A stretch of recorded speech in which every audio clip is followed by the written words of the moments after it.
So, trying something a little bit different here. One of the problems I'm going to have here is that I'm going to have to obviously go back afterwards and delete all the that litter this. That'll probably take about 10 minutes of this particular broadcast. The whole idea of this is that I'm going to record a few thoughts of feedback in response to the essay that you have completed this week. You can probably remember that the essay title was "How Successful Have the Arctic Monkeys Been for the Music Industry?" Now, I'm going to give you a few pointers that hopefully will bear you instead for this particular essay, and also just a general run of essays that you'll be writing during the A2 course. Now, the first thing to say is that from the very beginning of your answer, it is absolutely essential that you are answering the question on the paper. Now, in this case, that means how successful have the Arctic Monkeys been? What you really need to do in order to make clear that you are answering this question is to use some of the key words from the question in your answer immediately. In this case, that means success. Really, really important that you will make it explicitly clear to the examiner that you are answering the question they have posed, rather than just giving them some thoughts, some general thoughts on the Arctic Monkeys. However wonderful those thoughts may be, if they don't answer the question, they won't get you much in the way of recognition. Now, other things to remember. This goes for the Arctic Monkeys, this will go for Lana Del Rey, Beyonce, Top Boy, etc., etc. Very, very important that you contextualize the artist that you're referring to. You should have a little potted overview of that text ready to go. In the case of the Arctic Monkeys, that means establishing that they are assigned to the independent label Domino. That means that you make immediate reference to the fact that they're an indie band from Sheffield, that they came to prominence through the early social networking site MySpace. These are just some of the key things that you need to say. You should also make explicitly clear from the beginning that one of the key ways in which you become successful in the music industry is to establish a strong star persona. Make clear that the Arctic Monkeys star persona is based largely around such notions as authenticity, and that they are perceived via being signed to an indie label as an antidote to the processed, manufactured, overly commercialized pop products that are generally pushed by the major labels. So those are some of the early things to say.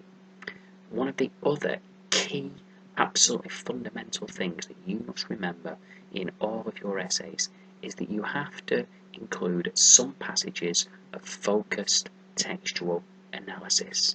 Now, this means that you don't just give a summary of a video, that you don't just say the video to a Bet You Look Good on the Dance Floor looks like it was made on the cheap and is retro in feel and has an authentic vibe because the band are playing guitars. This is where you have to show understanding of the elements of construction, the visual codes, the technical codes, and how they help construct that solid star persona and those key values that the Arctic Monkeys embody. Okay. Also, on the subject of success, do not forget success can be measured in a range of different ways. We're talking commercial success, we're talking critical success, and we're talking cultural success. Again, try to make connections between those measures of success and the textual analysis that you can offer. So, for example, you might want to make the point that the band have been critically successful because they have had positive reviews for their latest album, AM, that it was garlanded with awards at the Brits and the NME Awards. Then you can make the point that one of the key aspects of this album is that it has seen a development and evolution in both their sound and in their identity as a band. From this, you can move into analysis of the Are You Mine video, or perhaps one of the front covers from the NME, one of their most recent front covers. When you refer to, for example, the NME, context is everything. Contextualize what the NME actually is, that it's a major music publication based in the UK, but with a brand value that is recognised across the globe, that it was and always has been one of the key gatekeepers for the indie music sector. In other words, endorsement from the NME was always seen as a stamp of approval that was likely to get you a good, strong fan base in the music industry and the indie world. Its position as a gatekeeper has perhaps lapsed and has been overtaken by websites, by blogs such as Pitchfork, but it still has this kind of lingering strength of brand in the industry. Just one other thing to say. The whole purpose of these questions is to ultimately do two things. One, you have to show an overview of the music industry as a whole. But in doing that, the 3 case studies we have studied allow you to demonstrate how you understand how the industry works.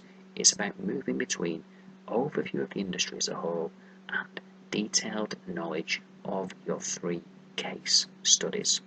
In the case of success, what you need to do is avoid just a barrage, a bombardment, a pile-up of statistics.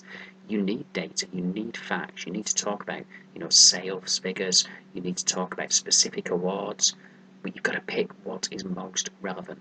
So in the case of the Arctic Monkeys, for example, the Mercury Prize that they won for their debut album, this links to their star persona because it links to the values. The Mercury Prize is very prestigious, it brings critical respectability, it underlines their sense of artistry, it underlines the fact that they are a band who see themselves as beyond the just simple commercial, what will sell the most kind of decision making. Another thing just to point out, the Arctic Monkeys are signed to Domino. This is an indie label. It is likely that bands signed to indie labels will have greater artistic freedom and the license to develop than bands signed to major labels. But what you must avoid doing is making sweeping generalizations that you can't support. Don't say all bands signed to major labels are forced to sell out to be commercial. Radiohead were signed to a major label. They're hardly a band who are famed for churning out nice, hummable 3-minute pop songs. So you've got to be careful in making generalizations that you can't support. Qualify the things you're saying. Indie bands are likely to give greater freedom. Major labels, the 3 that are left, are likely to impose greater restrictions on the artistic freedom of their artists. But Beyonce is a key case in point. Look at the way in which her most recent album was marketed. Listen to some of the songs on that album. They are hardly really, really commercial. So there is artistic license and freedom to create even within the major labels. You've just got to be a little bit careful in the things that you say. Okay, so there's a few thoughts and feedback. Hopefully you found that useful, and I'll see you again soon. Bye bye.